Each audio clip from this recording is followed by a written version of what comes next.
Mi historia comenzó demasiado joven.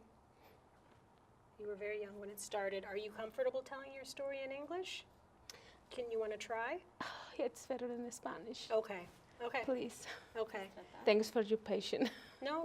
So you were very young when your story started. Mi familia me enseñó con unos principios de obediencia, de respeto y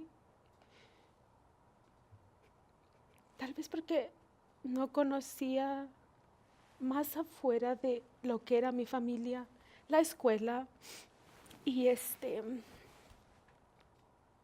It does not do justice to Juana's story, but Juana was kidnapped by an acquaintance, someone that she knew just from a very, very distance, and brought to his house where she was abused.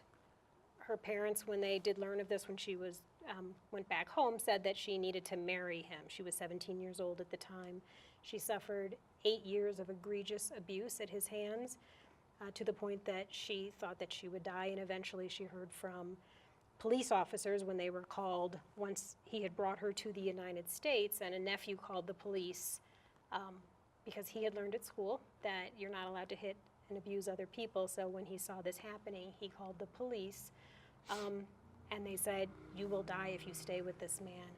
But due to her lack of English language skills, her lack of status, she had no family in the United States, no one to turn to, she continued to stay with the abuser until eventually he pushed her down the stairs again, and she herself called the police and ended up in a shelter where she was given information, ultimately made her way to Holy Cross Ministry and Maribel, and in spite of having heard from other attorneys that she didn't have sufficient documentation, so she would have to prove the abuse, Maribel helped her get all the documentation she needed, and Holy Cross Ministries helped with that, and she got her status as permanent residence now, and is going to become a citizen in the not too distant future.